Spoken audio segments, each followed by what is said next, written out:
Blog Talk Radio.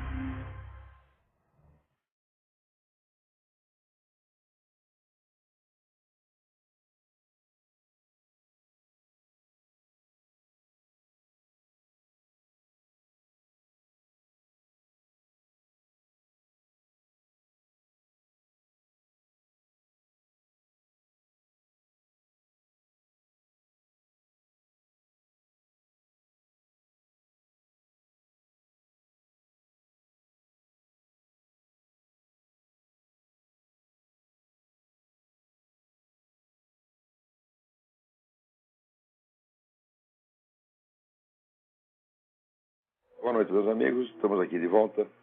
Como sempre, começamos esse programa invocando a Santíssima Virgem Maria e o Santo Padre Pio de Pietrelcina, para que roguem a Deus que nenhuma injustiça se cometa nesse programa.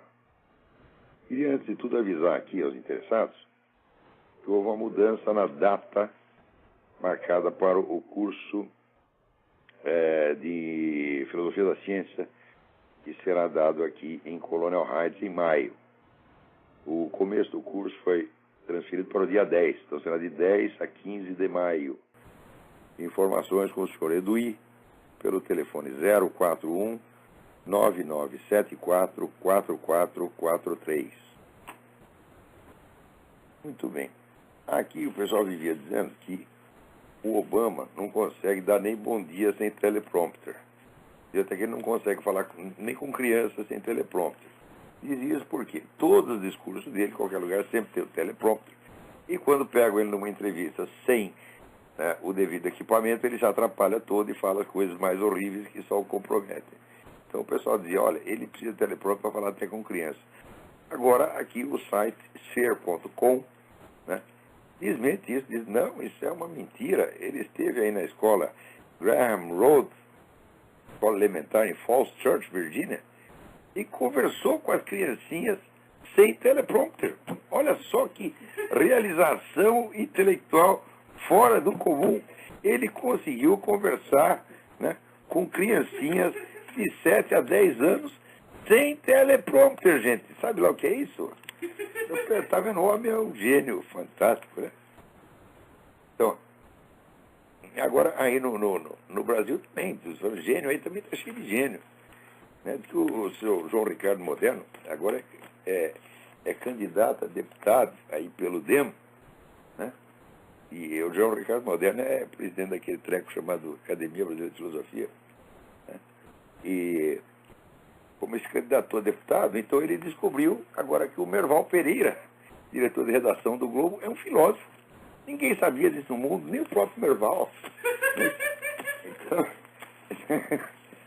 Então agora o Merval Pereira está integrando o time da Academia Brasileira de Filosofia. Né? Então a filosofia do Merval é uma coisa tão profunda que nem ele mesmo a conhece. Vê que coisa, é um mistério, isso aí só acontece no Brasil. Né? O seu João Ricardo Moderno, a obra filosófica dele, consiste uma tese que ele fez, acho que quando ele tinha 12 anos de idade.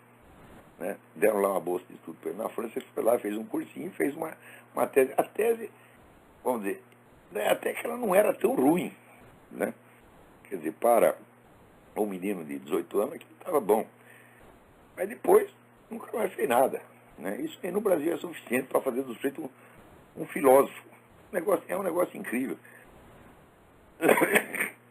Quer dizer, essa burocratização da filosofia é uma coisa incrível. Eu acho fantástico que as pessoas consigam entender a filosofia como uma disciplina, uma matéria que se pode dar no ginásio e até no primário. Né?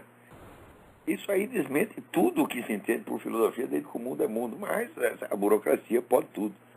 Aliás, aqui eu recebi um livro, ainda não publicado, do Miguel Bruno Duarte, de Portugal, onde ele descreve a situação da educação em Portugal. É uma coisa de arrepiar os cabelos, gente. É coisa... Não por culpa dos portugueses, mas por culpa da União Europeia, desses burocratas todos que veio uniformizando tudo. Aliás, e ali ele mostra uma coisa incrível que eu mesmo não sabia. Quem ferrou com a educação em Portugal foi o Marquês de Pombal. Se pegar manuais de história, dicionários, todos vão dizer, o Marquês de Pombal é o sujeito que introduziu o iluminismo em Portugal, libertando Portugal das trevas medievais. mandando os jesuítas, a Companhia de Jesus, lamber sabão. Mas acontece o seguinte, acontece que hoje, né, existem documentos suficientes que mostram que dentro da Companhia de Jesus houve mais pesquisa e mais descoberta científica do que entre todos os seus adversários. Quer dizer, quem estava fazendo a ciência andar era, de fato, os jesuítas. O Marquês de Pombal mandou os jesuítas para fora e fundou lá, por exemplo, a Faculdade de Ciências, a qual, né, no primeiro ano, teve exatamente 5 alunos, no segundo ano teve 3, e no terceiro ano não teve mais nenhum. Essa foi a grande realização científica do Marquês de Pombal. Para compensar, né, foi ele que inventou a uniformização estatal do ensino, que ele inventava aqueles programas estatais, todo mundo tinha que seguir igualzinho, né, e quem não concordasse com aquilo, então, era excluído da profissão ou não recebia o seu diploma. E isso aí foi justamente um dos grande fator, né, do atraso da ciência em Portugal. Se deixasse os jesuítas continuar fazendo o que ele estava fazendo, seria uma coisa maravilhosa, mas os jesuítas foram todos embora, né? É que o lugar onde os jesuítas foram se abrigar, sabe onde é que os jesuítas foram se esconder? Na Rússia. Né? Eles ficaram lá tudo escondidinho na Rússia. E depois, quando a ordem voltou a funcionar, eles voltaram tudo para a Europa Ocidental e restauraram a ordem. Mas o Marquês de Pombal, então, inaugurou essa mentalidade que no Brasil existe até hoje. No Brasil existe, por exemplo, um debate sobre a escola pública e a escola privada. Eu sempre achei muito engraçado esse debate, porque os programas da escola privada são exatamente iguais aos da escola pública. Então você pode, né, escolher receber lições de ignorância, né, pagando diretamente, né, para o dono da escola, ou pagando indiretamente através de imposto, sendo roubado nos dois casos. Aliás, esses dias me chegou aqui, né, alguém me mandou o editorial da Folha, dizendo assim que no ranking de educação da Unesco, o Brasil caiu de 76º lugar para 88º lugar, né? E daí a Folha diz, não, isso é uma grande injustiça, que eles mudaram o sistema de cálculo estatístico, não levam em conta mais isso, mais aquilo, e daí nós caímos para o 88º lugar só matematicamente, mas na realidade é um progresso extraordinário, tem mais crianças dentro da escola, não diminuiu não, tem cada vez mais. Digo, olha, minha gente, esse negócio assim de educação estatal para todo mundo, isso aí é uma empulhação, porque a educação que eles oferecem para esses meninos é uma coisa que eu não ofereceria para o meu pior inimigo, entendeu? Nem de graça, e nem que eu pagasse para o cara, né, eu teria coragem de obrigar o sujeito a receber esse tipo de educação, porque isso é evidentemente uma empulhação. E a prova são exatamente aqueles testes internacionais, que são feitos já com alunos do ensino médio, né, refletindo o que eles aprenderam desde o primário, nos quais, invariavelmente, o Brasil tira o último lugar. Há muitos anos isso vem se repetindo. Então é o seguinte, quer dizer, nós estamos dando lições de ignorância para mais crianças. Nós estamos imbecilizando mais crianças e isso está custando mais verba para o Estado, mais dinheiro do imposto, e os caras ainda se vangloriam. Né? Quer dizer que se a estatística da ONU tivesse razão, quer dizer, se tem menos crianças, né, então caímos realmente para o 88º lugar, ora, isso seria, como é que se diz, uma coisa meritória. Quer dizer, tem menos vítimas dessa coisa, né? Então, eu acho que um pai mandar sua criança para a escola é uma coisa terrível. Anos atrás, né, quando os meus filhos perguntavam assim, pai, por que eu tenho que ir para a escola? Eu dizia, meu filho, só tem um motivo para você ir para a escola. Né? Você não vai aprender nada, o ambiente é terrível, os professores são todos vigaristas, mas acontece o seguinte, se você não for, o governo vai me pôr na cadeia. Então eu peço que num gesto de caridade para com o seu velho pai, você vai lá e suporte aquela merda durante 4, 5, 6, 7 anos. Tá certo? Então, eu prometo que recompensarei você, darei um presente a mais no seu aniversário, tá certo? Ou então, sei lá, te levarei para um jogo de futebol, farei alguma coisa, tá certo? Mas eles sempre foram muito compreensivos e muito generosos comigo e se submeteram, né, a este sacrifício, a esta humilhação para salvar da cadeia o seu progenitor, tá certo? Eu não sei de nenhum outro motivo pelo qual você possa ou deva mandar uma criança para a escola. Tá certo? Se você puder, né, fugir da polícia e se esconder, tá certo? Como fez aí o Júlio Severo está escondido, tá certo? Porque ele insiste em fazer homeschooling com as crianças dele. Ora, aqui eu tenho uma amiga, Margarita Noyes, que educou os 4 filhos em casa.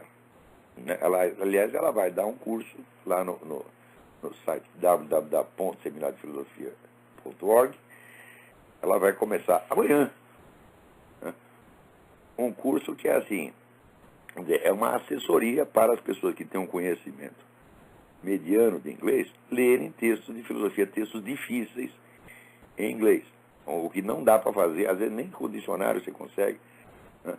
Porque tem muitas nuances, tem muitos detalhes, vamos dizer, de história da língua, que você precisa conhecer para entender do que o sujeito está falando. Então ela vai dar um curso disso aí. Ela educou as 4 crianças dela em casa, são as 4 crianças mais cultas que eu já vi na minha vida. 3 já estão na universidade e o próximo vai entrar no ano que vem. Então, são todos artistas. Tem lá a menina, a Tiffany, ela faz uns quadros absolutamente maravilhosos.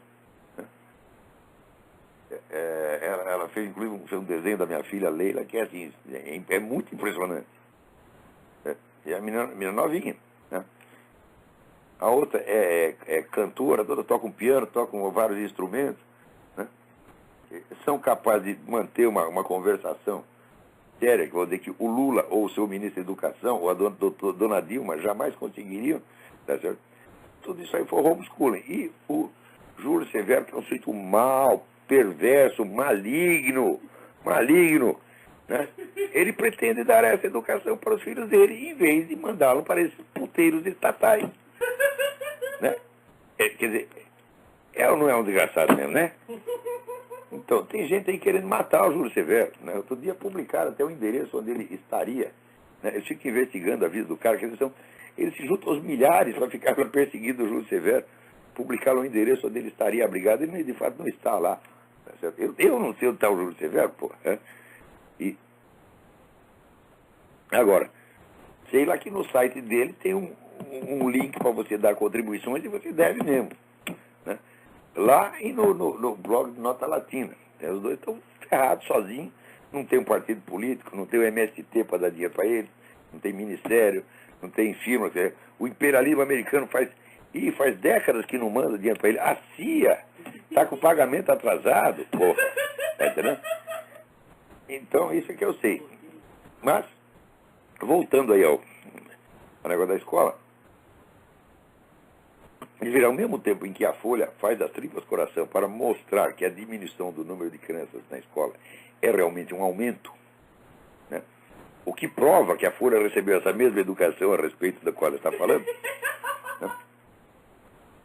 Além disso, ainda chega aqui um outro negócio incrível, porque o Brasil, você vê que toda hora está em notícia assim, aumento de investimento em educação no Brasil, né? Diz que entre 2005 e 2009, duplicou o investimento do Ministério da Ciência e Tecnologia em pesquisa científica, né? O número de trabalhos científicos publicados no Brasil cresce, que é uma coisa maluca. Só que tem o seguinte: os trabalhos científicos, eles existem para servir de subsídios a outros trabalhos científicos, né? Quer dizer, ciências se faz assim, mediante colaboração, né?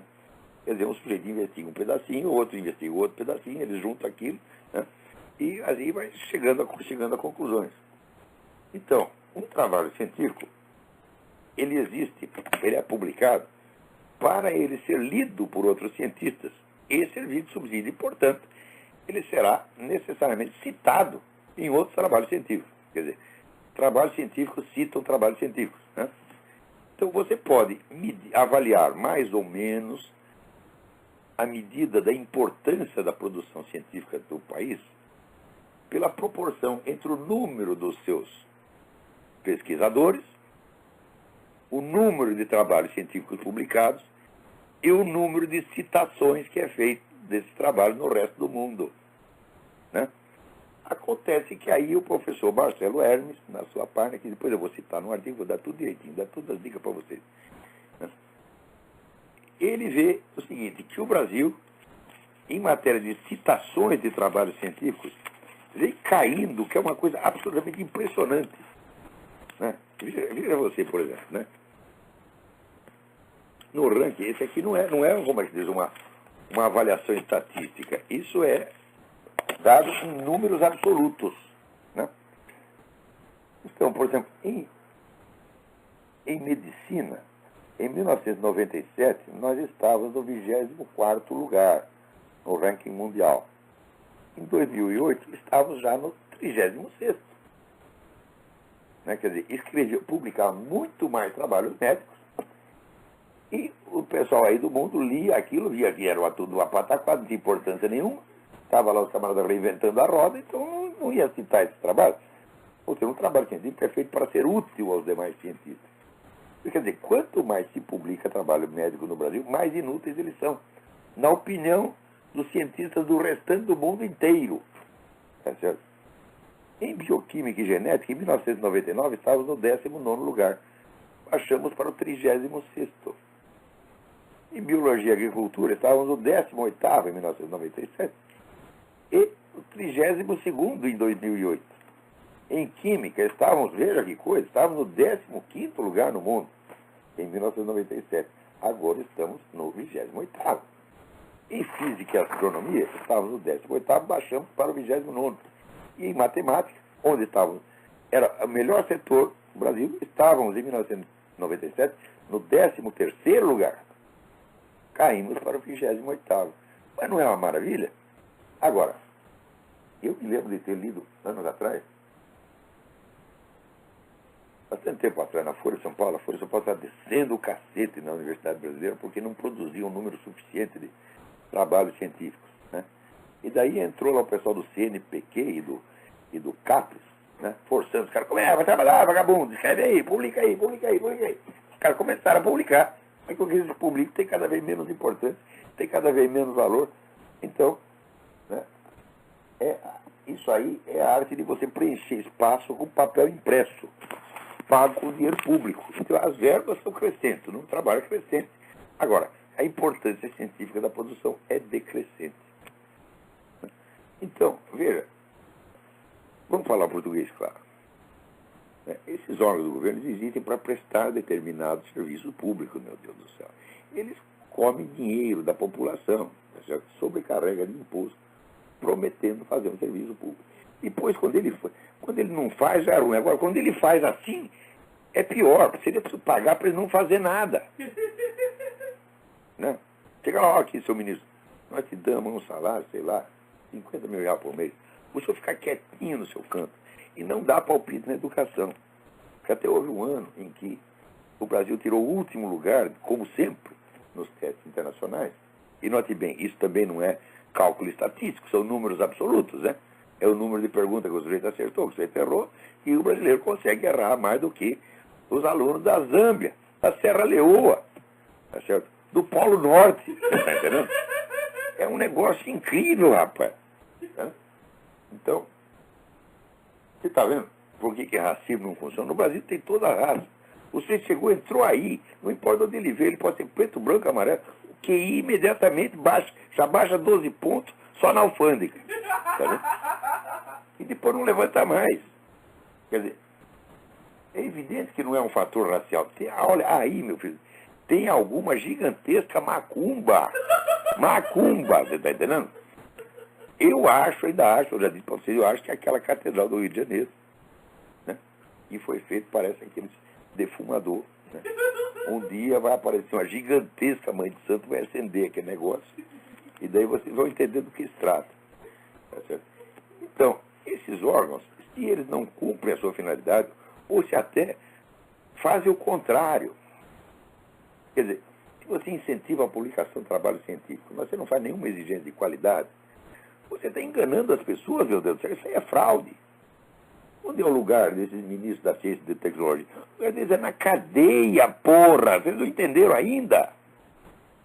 Agora, você vê, o governo faz tudo isso e ele conserva o monopólio do direito ao reconhecimento profissional. Porque os caras querem, vamos dizer, Eu vou submeter o meu trabalho de filósofo ao julgamento desses merdas, desses filhos da puta, e pedir para eles, me dá um diploma de doutor, assina aí. Se você assinar um diploma de doutor para mim, eu mando enfiar no cu essa porcaria, porra. Quem é você para autorizar ou desautorizar? Num daqueles anos que o Brasil tirou o último lugar, o ministro da Educação, eu esqueci o nome do desgraçado, ele fez um comentário, disse, mas poderia ser pior. Viu? Uai, existe algum lugar depois do último? Mas eu acho que poderia ser pior. Se fosse ele, ministro, que estivesse fazendo o teste, seria pior do que o último lugar. Teriam que inventar um lugar abaixo do último. Os concursos para baixo, para botar o ministro lá. Gente, por que vocês pagam esses caras? Por que vocês pagam imposto para isso? Como é que vocês aceitam uma porcaria dessa? Agora, no Brasil, você chega para os caras, precisa fechar o Ministério da Educação. As pessoas acham que você está louco. Eles acham assim, o Ministério da Educação é uma coisa que existe desde que o mundo é mundo. No tempo do homem de Neandertal já tinha um Ministério da Educação, né, para ensinar o sujeito a fazer aquelas faquinhas de pedra, aquelas coisas assim, né, a caçar macaco. Né.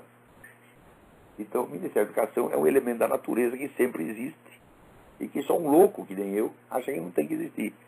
Agora, veja, nos Estados Unidos não existia Ministério da Educação até o governo de Jimmy Carter. Quando eles criaram o Ministério e começaram a uniformizar os programas, a educação americana caiu vertiginosamente. Então, onde quer que o governo meta a mão, seja no ensino primário, seja no ensino médio, seja na pesquisa científica, onde quer que o governo tenha alguma autoridade, ele vai ferrar com tudo, gente. Veja o que está acontecendo na China. A China também caiu. O número de citações a trabalhos chineses diminuiu. A China estava lá, eu acho que 18º lugar, caiu para o 46º, está pior que o Brasil. Por quê? Já tem chinês para mais de metro. Todo mundo lá é doutor. E o governo, né, encosta um revólver na cabeça do cara e diz, escreve aí, publica aí para a gente fazer de conta que a gente tem ciência. Resultado, aconteceu a mesma coisa aqui no Brasil. Um monte de trabalho científico e não serve para absolutamente nada. Quando você vai ler aquilo, é tudo coisa que já foi resolvido, né, que não influi nem contribui, como dizia o Paulo Francis, e é por papel pintado, pago com o suado dinheiro do povo chinês ou do povo brasileiro. Agora, por que vocês aceitam isso? Gente, a cultura brasileira não vai se elevar novamente enquanto vocês não destruírem a máquina estatal de controle da educação e da cultura. Isso tem que ser destruído, gente. Eu estou falando muito sério.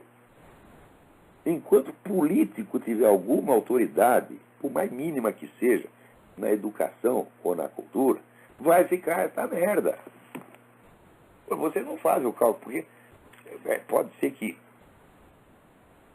Deve ver que no mundo editorial, por exemplo, e pelos escritores que o Brasil tinha nos anos 50. Mas era uma pleiade de gênios de fazer vergonha a qualquer país, porra. Você está entendendo? E que país que tinha o Gilberto Freire? Era o maior sociólogo do mundo. Que país tinha o Mário Ferreira dos Santos, que embora fosse desconhecido, objetivamente nós sabemos que foi o maior pensador do seu tempo, em escala mundial. Não há nada que se compare com o Mário. Né? Nós tínhamos aí o Zé Geraldo Vieira, nós tínhamos o Manuel Bandeira, e o Carlos Drummond de Andrade, e o João Guimarães Rosa, todo mundo vivo ao mesmo tempo, entre os anos 50 e 70. O Brasil é um país luminoso, você entendeu? Agora, meu filho, o que tem? Tem aí o Luiz Fernando Veríssimo, né, o Frei Beto, o Leonardo Boff. Né? É isso que tem hoje. O movimento editorial hoje é isso aí. E o Merval Pereira é filósofo, porra. E até o Paulo Guiraldelli é filósofo, porra. O cara que não reconhece a sua própria bunda. Ele vê a bunda dele na tela. Paulo Guiraldelli, o que é isso aqui? Ele diz, é um ET.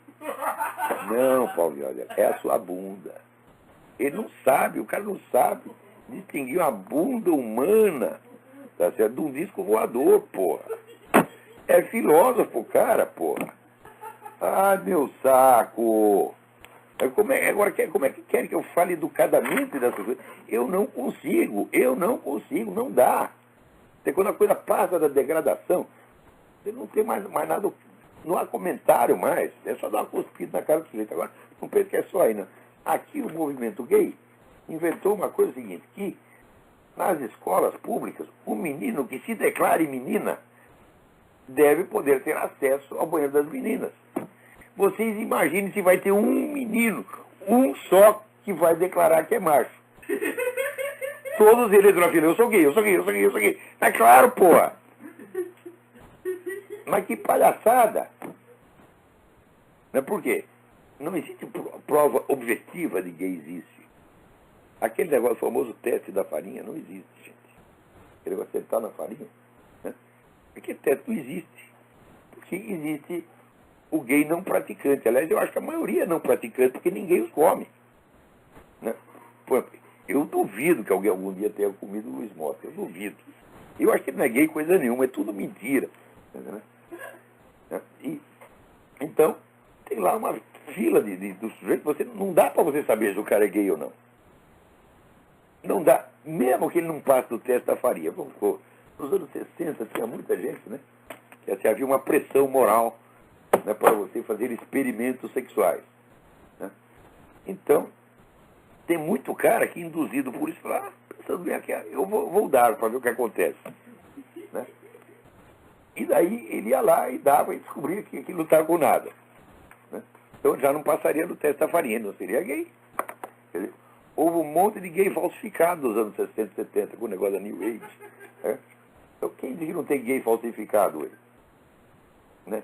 Vou dizer, para você ter acesso ao banheiro das meninas, tem muito cara que é capaz de dar uma vez só para ter acesso ao banheiro das meninas. Porque a sem-vergonhice humana é imensurável. Então, quer dizer, agora no Brasil inventaram o perfil racial por declaração. Né?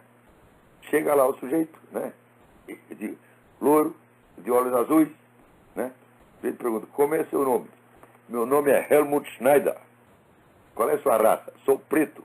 E pronto, ele pega lá a cota. Agora aqui inventaram o sexo por declaração, meu filho.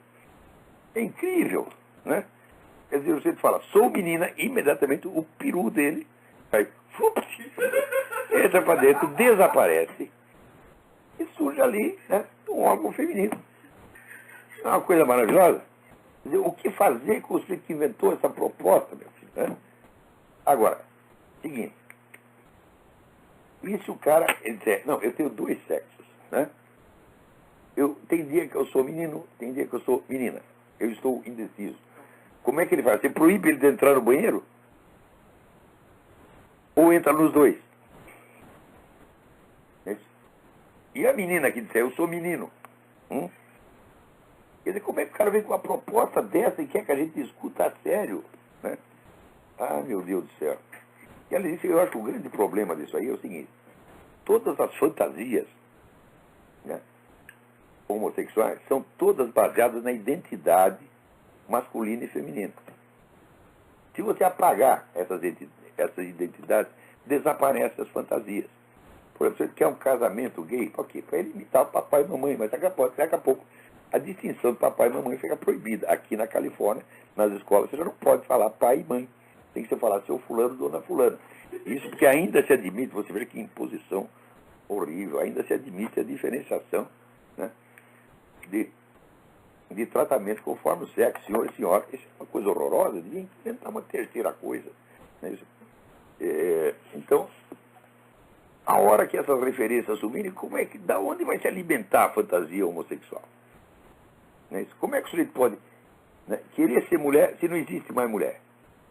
Se já uniformizou. Eles serão o quê? Tartaruga, tatu-bola. Né? É para isso que o mundo está se encaminhando, minha gente. E os caras querem que eu leve isso a sério, que eu discuta isso como se fossem ideias. Né? Eu acho incrível. Então, os camaradas me mandam umas cartas aqui. Né? As cartas, assim, elas têm uma confusão miserável. Né? E eles acham que aquilo lá são ideias, e que eles estão expressando uma divergência intelectual comigo. não tem a menor ideia do que seja uma ideia. Não tem a menor ideia do que seja uma opinião. Né? Quer dizer, os caras expressam de maneira tosca e obscura um vago sentimento que tem na cabeça deles e querem que eu discuta isso com eles. Né? É como que o cara chega e diz, eu não gosto de você, agora discuta isso. Eu digo, meu filho, vai tomar naquele lugar, pô, não é possível. Né? E isso está ficando pior a cada dia que passa, a cada dia que passa. Né? Agora, aqui, como eu estava falando, no site do professor Marcelo Hermes, mostra que o negócio da qualidade da ciência nacional começou a cair em 2003. Mas a queda acelerou brutalmente de 2005 a 2008. Justamente o período que o governo começou a meter mais ainda o seu nariz em assuntos que não são da sua alçada. Né? Olha, pensa bem, educação primária obrigatória. Por que uma criança é obrigada na escola a aprender a ler e escrever se o presidente não precisa saber ler nem escrever? Como é que você pode impor ao outro uma responsabilidade que você não é capaz de arcar? Né? Isso é a mais pura tirania, gente. E não é só o presidente, não, porra. Os ministros dele, essa dona Dilma. Eu duvido e faço pouco que essa dona Dilma consiga escrever 10 linhas sem cometer um erro em cada um. Né? Por que eu sei disso? Porque outro dia eu li uma carta publicada pela mulher do falecido Paulo Freire, que na cabeça brasileira é o maior educador do mundo. A carta era um festival de erro de português. Eu digo, mas o desgraçado não alfabetizou nem a mulher dele, porra. Como é que é isso? Né?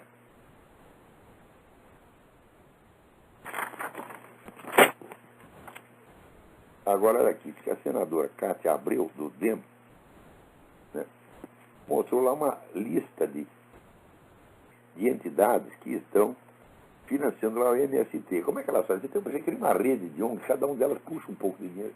Né? A ONG está lá só para fazer isso, só para puxar dinheiro. É como aquela ONG que foi criada para dar um apartamento para a filha do seu Lula. Eu denunciei isso no artigo na Zero Hora e me custou meu emprego na Zero Hora. Mas ninguém jamais desmentiu. Disse, olha, eles criaram uma ONG, não lembro o nome da porcaria. Né? A ONG catou o dinheiro do governo, comprou um apartamento para a filha do Lula, e fechou sua única atividade. Então, eu escrevi isso na Zero Hora, no dia seguinte estava no outro da rua, mas ninguém me desmentiu até agora. Então, esse pessoal cria um monte de ONGs, tá certo, fictícia, só para coletar dinheiro para o MST. Agora, não tem nem como você processar o MST, porque o MST não tem existência legal.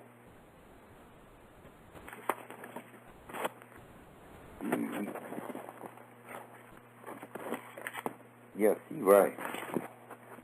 Agora você vê, olha, meu Deus do céu. Quando eu falo ignorância brasileira, a ignorância é tanta, ela afeta todo mundo, eu também sou afetado por isso. Vocês sabiam que na cidade de Sorocaba, São Paulo, houve uma senhora, Floripes Dornelas de Jesus,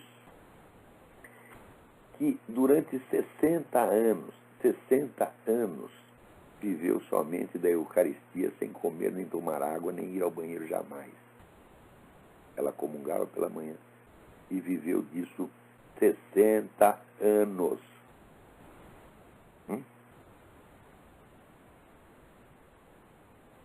Isso acontece no Brasil. Não tem a marca de Deus lá. Não tem. Nós vamos encontrar aqui uma explicação científica. Né? Então, aqui a Gisele Neves Moreira de Aguiar me informa isso. Eu não tenho a menor ideia disso. Tudo que é bom no Brasil é enterrado, desaparece. Ai. Mas também nem tudo está perdido, porque o Fórum Social Mundial no Rio Grande do Sul, embora tenha custado um dinheirão, ninguém foi lá. Ninguém mais quer saber dessa porcaria. Né? Então, quer dizer, por mais dinheiro que se gaste, a juventude gaúcha cansou de ouvir essas bobagens. Né?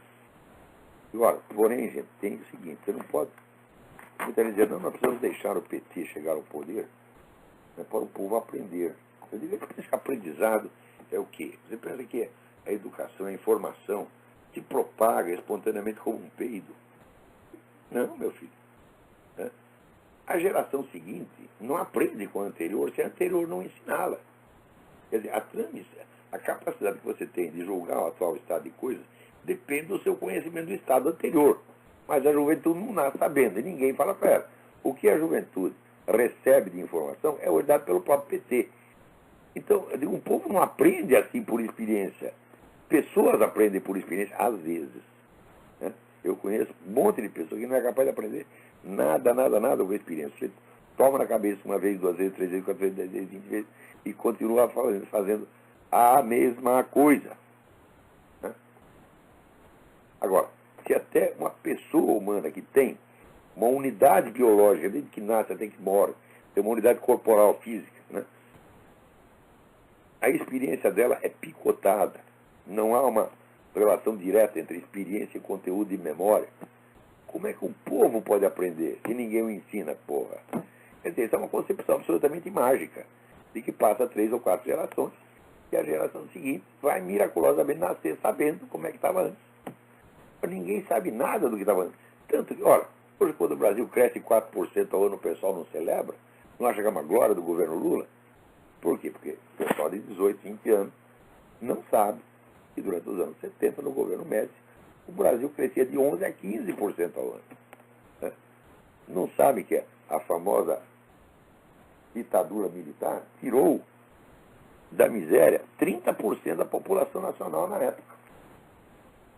E foi, vamos dizer, eu acho que foi o processo mais acelerado de ascensão social que já se observou na história do mundo. Né? E agora os caras, o que fazem? Dá esse dinheirinho aí do Bolsa Família. Naquele tempo não era assim, bicho. Né?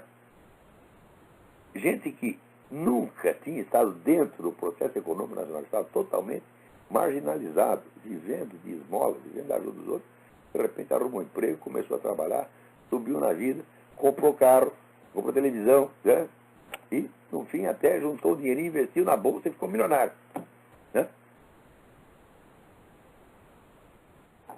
Então, depois a coisa parou, porque teve o problema com o petróleo, em escala internacional, o Brasil não estava preparado para isso. E daí veio o governo Geisel, né, que apelou para o esquema Lula, criou aí 200 estatais, arrumou um monte de emprego para vagabundo, e nós padecemos com essa porcaria até hoje. Estamos lá, nós pagando, para eles não fazem nada.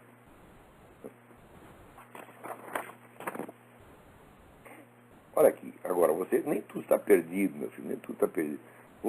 Se você, né, não tem uma chance de subir na vida, você pode se inscrever na primeira escola gay do país, em Campinas, fazer curso de drag queen. Olha, tem aí, isso é que é um ramo próspero da economia. Show de traveco é a maior indústria nacional. Quer dizer, você aí, né? Pai de família, você está ferrado, põe lá seu filho para aprender a ser drag queen. Né? E daí você põe ele no show business. Né? Isso aqui é educação no Brasil. Ai, meu Deus do céu. Agora aqui, o Nilson Vasconcelos me manda uma pergunta. Caro professor, li o livro do Benedetto Croce sobre o materialismo histórico e economia marxista e gostaria de saber, é a crítica mais contundente feita ao marxismo? A resposta é não. É uma excelente crítica, muito bem feita, né? Mas Benedetto Croce ainda trata o Karl Marx com muito respeito. Né? Já o mesmo não se pode dizer do livro Socialismo, uma análise econômica e sociológica, escrito pelo economista austríaco Ludwig von Mises, que foi o maior economista de todos os tempos. Tá certo? O único sujeito verdadeiramente sábio que apareceu nessa malfadada ciência chamada economia. E o Ludwig von Mises, nesse livro, baseado num exame anterior feito pelo Eugen von Böhm-Bawerk, ele simplesmente destrói a possibilidade da economia socialista. Ele demonstra a absoluta impossibilidade material da economia socialista. Tanto que você vê que toda economia socialista ela faz o seguinte, socializa um pouco e depois privatiza, socializa e privatiza, socializa e privatiza, e fica né, nesse chove não molha, tá certo? Enrolando todo mundo e dizendo que aquela merda é socialismo, tá certo? Então, quer dizer, o tal do comunismo, que seria a realização final do socialismo, que seria, vamos dizer, quando o Estado toma conta de tudo. O Karl Marx é tão cínico. Ele disse assim: quando tudo for do Estado, não haverá mais o Estado como entidade distinta. E, portanto, estaremos livres do Estado. Mas não é uma coisa maravilhosa, porra? Porque você só pode pensar em Estado quando existe propriedade particular. Se é propriedade do Estado, então não há propriamente o Estado. Né? O Estado e a sociedade viraram a mesma coisa. Né? Então, quer dizer, se o sujeito te dominar completamente tudo, dominar até seus pensamentos, você estará livre, porque você não tem mais a noção de liberdade. Mas então você sente que você está livre. Né? Então, nesse livro, o von Mises mostra a absoluta impossibilidade. O texto no qual ele se baseou, que foi o precursor dele, do texto Eugen von Böhm-Bawerk, está publicado no meu site. Tem uma tradução que foi feita pelo Instituto Liberal antigamente e que a gentileza do meu falecido amigo Donald Stewart permitiu que eu publicasse uma versão eletrônica. Não deixem de ler esse livro. Böhm-Bawerk é B-O com trema H-M tracinho B-A-W-E-R-K. Então, agora, do ponto de vista filosófico, a melhor crítica é aquela feita por Eric Voegelin. Né? Aqui o pessoal fala Eric Voegelin. Você fala Voegelin, eles não sabem o que está falando. Né? Mas essa crítica está espalhada ao longo de vários livros do Eric Voegelin. Em parte está naquela História das Ideias Políticas que ele redigiu até o 8º volume, daí parou, decidiu não publicar, só foi publicado póstumamente. Em parte está no livro A Nova Ciência da Política, em parte está espalhada aqui ali na obra dele. Esse que é o grande problema com o Eric Voegelin. Mas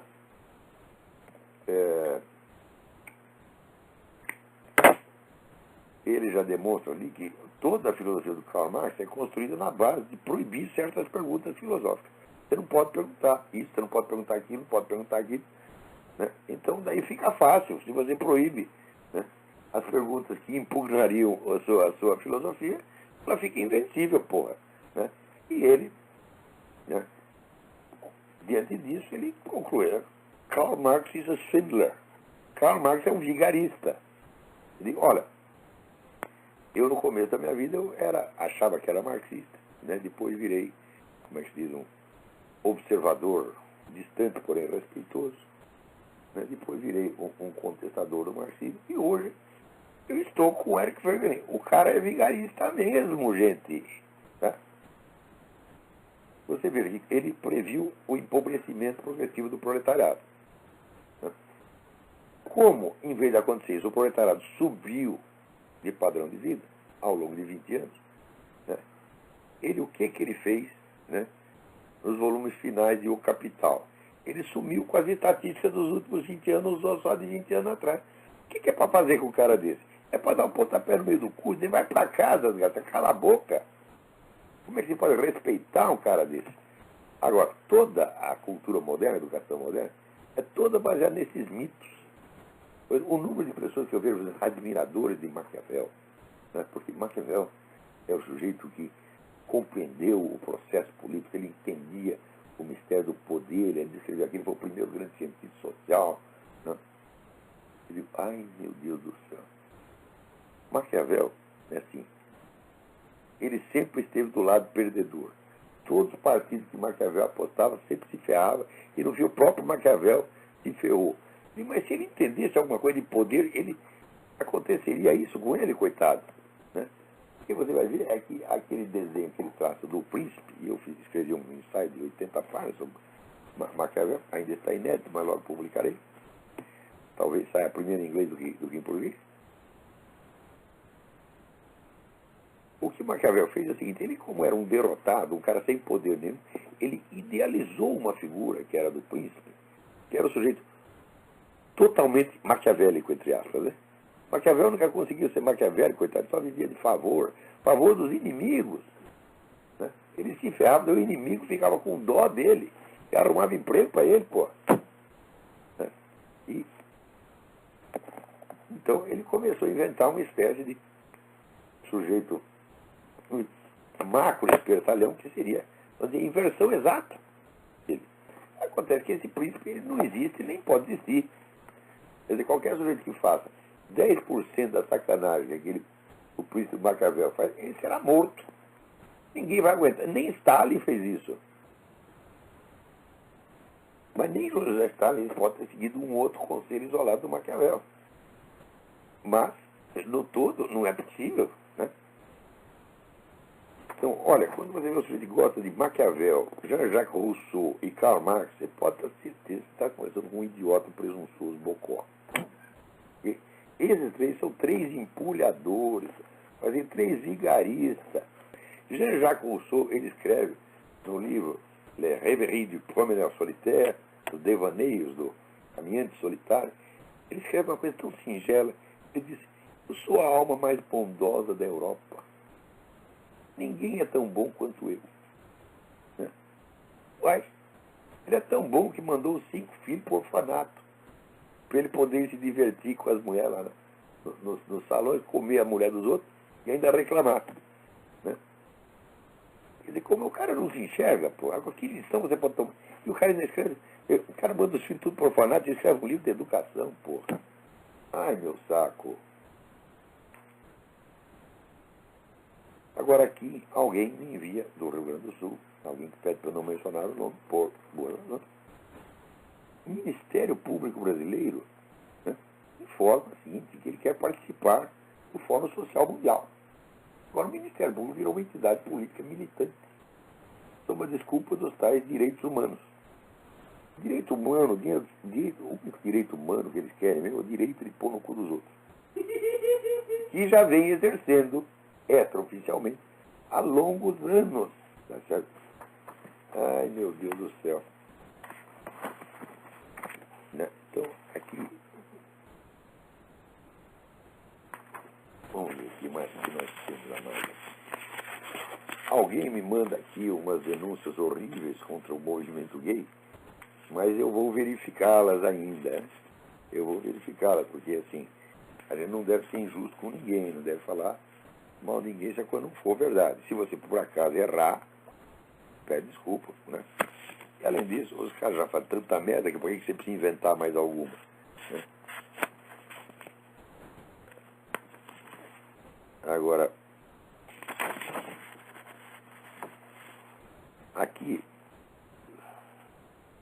sai um livro muito interessante, Courting Disaster, né?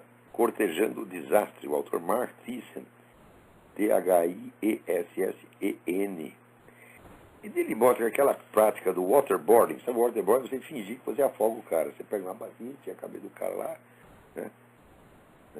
E daí tira o cara. Daí você faz perguntas para ele, não responde, você pá! Isso aí não mata ninguém, você está entendendo? Né? Olha, eu quando era escoteiro, os caras faziam waterboarding comigo. Você chegava, o principiante no escoteiro chegava lá, você, né, 10 aninhos de idade, idiota pra caramba, daí chegava aqueles cavalões de 17 anos, o dobro do seu tamanho, juntava 10, daquele fazia waterboarding. Né? Então, ninguém quer fazer, ficou tão traumatizado. Não, você dava um pé no saco de um, tomava alguma providência, fazia uma vingança maligna. Mas quando o cara estava dormindo, ela passava cola nele, tá? Né?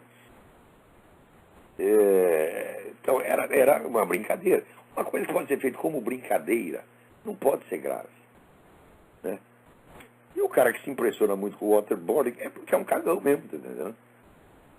Então, o cara para ser homem-bomba, não precisa ser muito corajoso, basta ser idiota, pô. Né? Então, o cara acha que vai comer não sei quantas virgens no paraíso, não vai chegar lá.